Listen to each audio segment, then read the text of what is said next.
Next up, we have Chenna. He is a customer engineer from Web3 specialist team at Google Cloud. He has over 12 years of experience in the software industry, and in the last 6 years, he has been working in the Web3 space.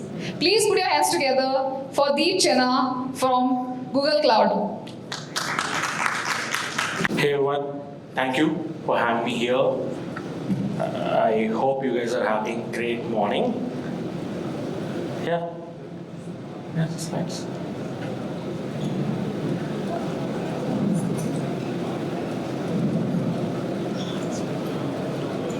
Fine. Then, okay. So before we get started, before the day comes over, so I'm gonna utilize this time. Okay. So today we're gonna talk about Google Cloud for Web3. I don't know how many of you know that how much Google has been doing in the Web3 space. That's what I'm here to present, right? And how Web3 companies are building on Google Cloud and what kind of innovation they're able to do, what kind of product scalability and reliability challenges that they have to overcome with Google Cloud. That's what we are going to talk about today. Yeah, thank you. So yeah, Google Cloud for Web3, and great, there's a website already, cloud.google.com/web3. You see a lot of customer stories out there, a lot of reference blogs, technical blogs. So that kind of makes many developers, Web3 companies, life easier to build, get started, right? You don't need to do a lot of things from scratch. There's a lot of work that is being happening and being shared. So today we're going to talk about first Google's Web3 vision, what we are thinking, how we are trying to be part of Web3 ecosystem, and what is the kind of things that we are actually trying to do in this space, and what does it mean. Second, we're going to talk about Web3 specific GCP offerings, and there are quite new announcements that were done, and what Web3 companies can build on GCP products. So there's a Web3 specific products that Web3 companies, startups, enterprises can start using, and then we all know it's not just Web3 stack, it's not just smart contract, it's not that Web3 data. You need a lot of traditional stack to build your DApp, right? So there's a lot of Web2 solutions out there, be it security, be it scalability, which people are using for the betterment of their product to scale it to larger number of audience with Google Cloud. And then we're going to talk about Chenna for Web3, right? Chenna is hot topic. We cannot end Google Cloud session without talking about Chenna these days. So, and then we're going to share about Google for Web3 startup program, and we have a booth out there to know about startup program, what are the benefits you can get, how to register, how to set up. So please reach out to the booth. So we're going to help you with that. So yeah, so it's Google Cloud's Web3 vision is very similar to Google Cloud's vision. Google Cloud's vision is to kind of accelerate the ability of the organizations to kind of do digital transformation. Here, it's more Web3-ish, right? That's what we are trying to do. It's about making it easy for Web3 companies to build, right? So you can build faster, take it to market faster. Web3 is always fast-paced development, right? So you're having enough tools at your disposal to kind of build your solutions faster so that you can focus on your business problem rather than building a lot of underlying stack. So that's where we focused on, right? We're going to make it easy for Web3 companies to provide, build reliable, secure, blockchain infrastructure for them so that they can build better, right? And also, we're not doing it alone, right? We are working with a lot of Web3 ecosystem, communities, protocols, big enterprises, big Web3 companies, Web3 natives to understand their problems, working together hand in hand with them to build this, right? So it's not just Google Cloud. Across Google, you see strong commitment to Web3, right? That's what just a few examples out here I could share enough. So example, whether it's a Google Labs initiative of DQ, which is just focused on blockchain research, and being part of a lot of validators, governing councils, right?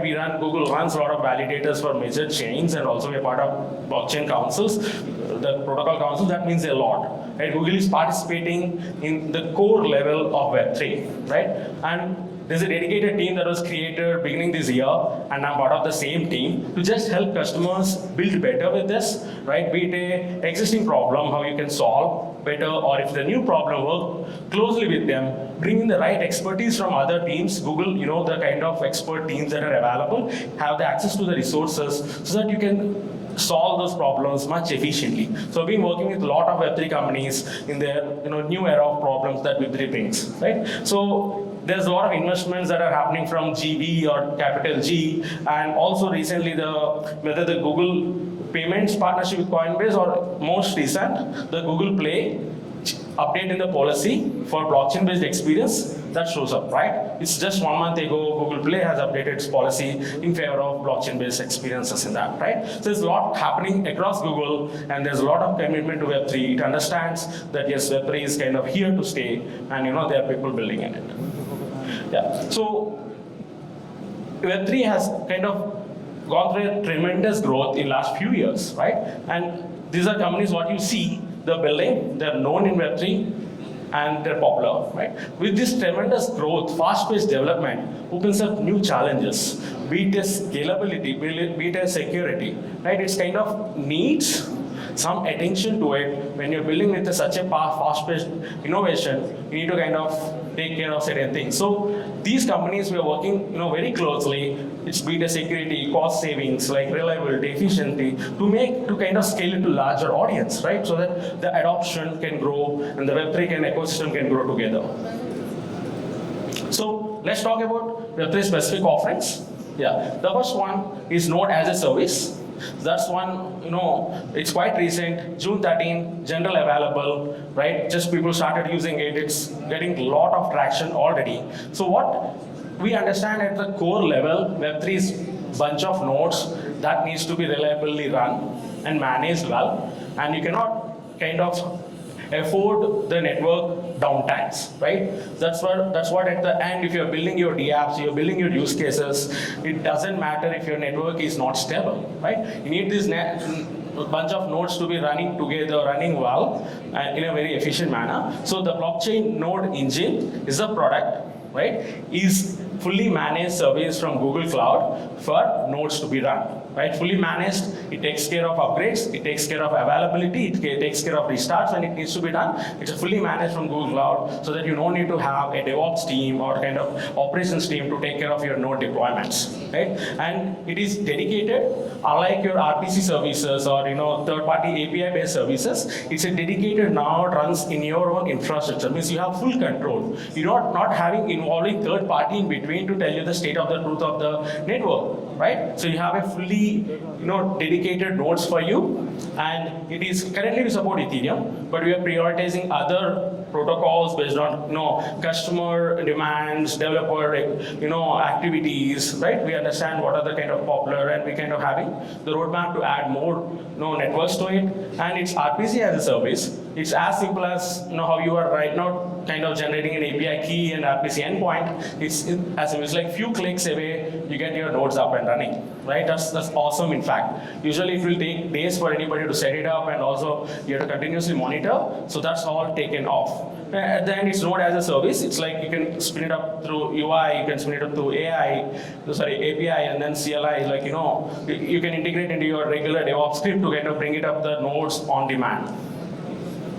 So after nodes are taken care with BNE, the most obvious and next, biggest infrastructure component in blockchain is data, right? So this is ever growing data.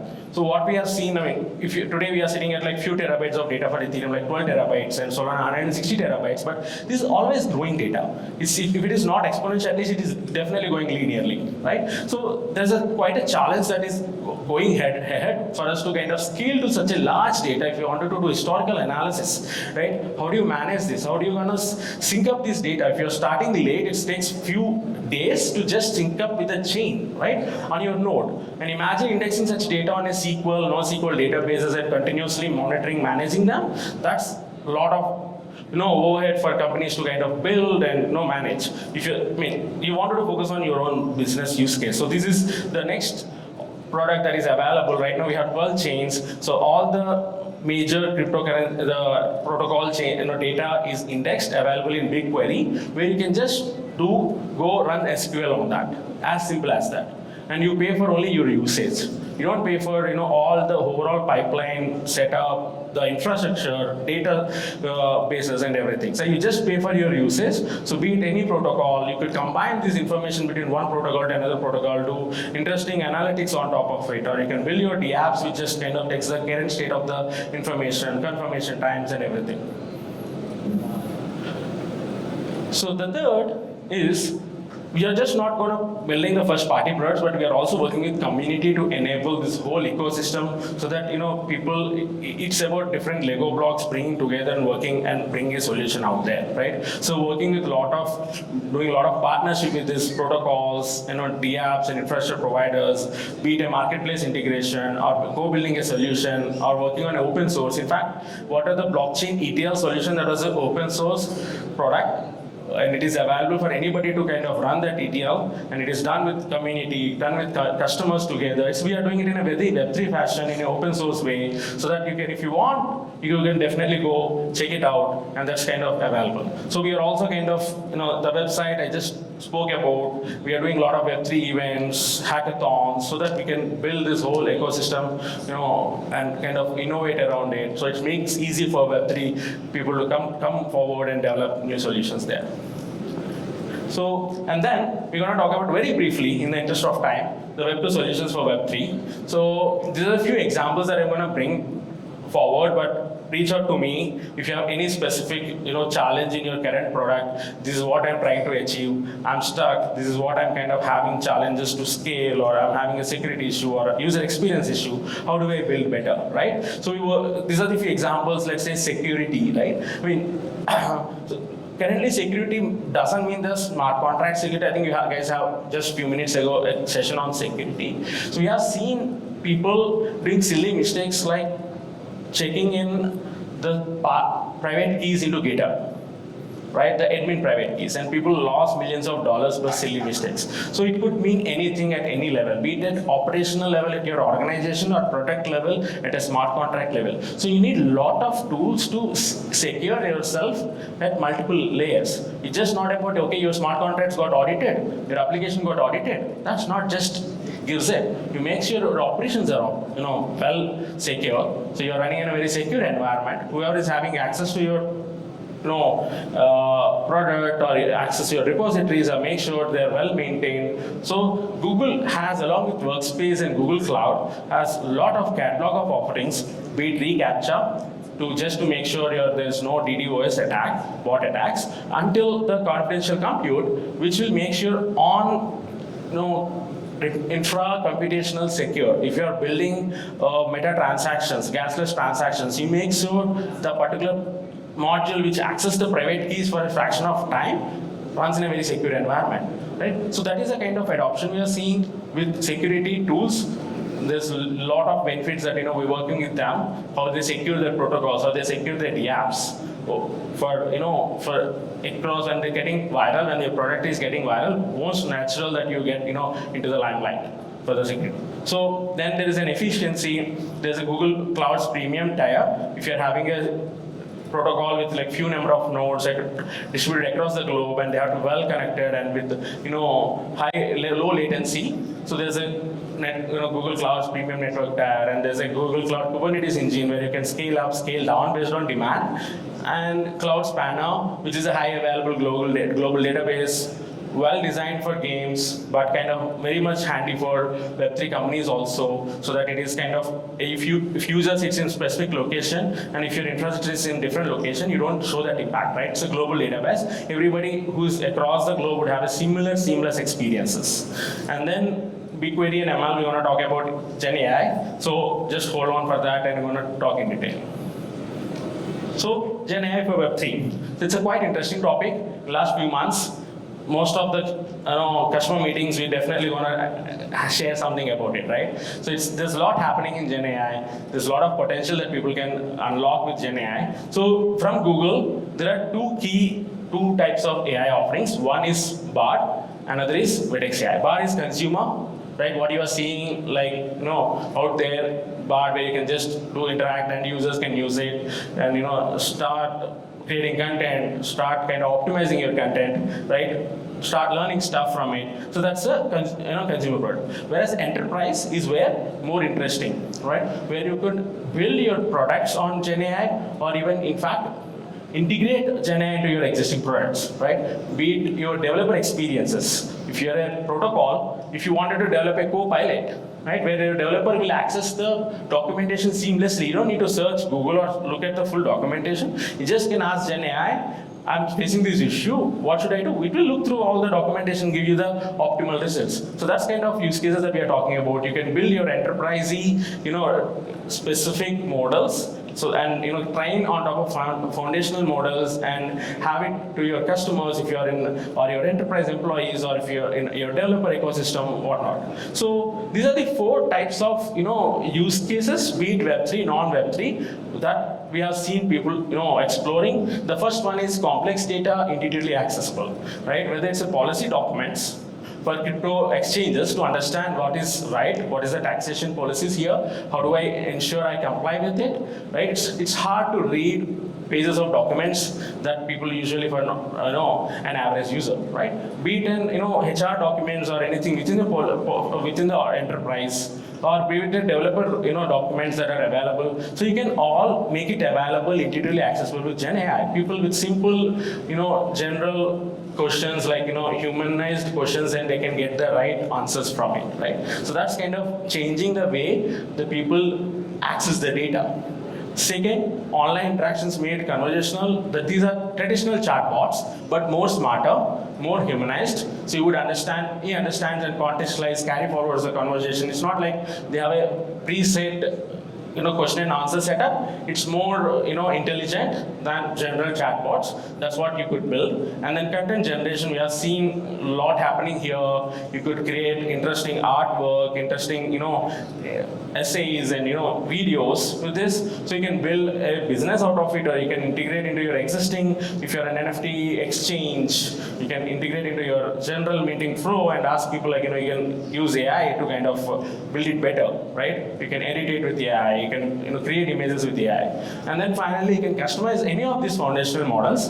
Either you can use it as it is, or you can train it on your proprietary data, so it's a differentiated offering from you, right? That's a key thing. You can add it with your whatever the data that you have built so far, you can just train on top of that.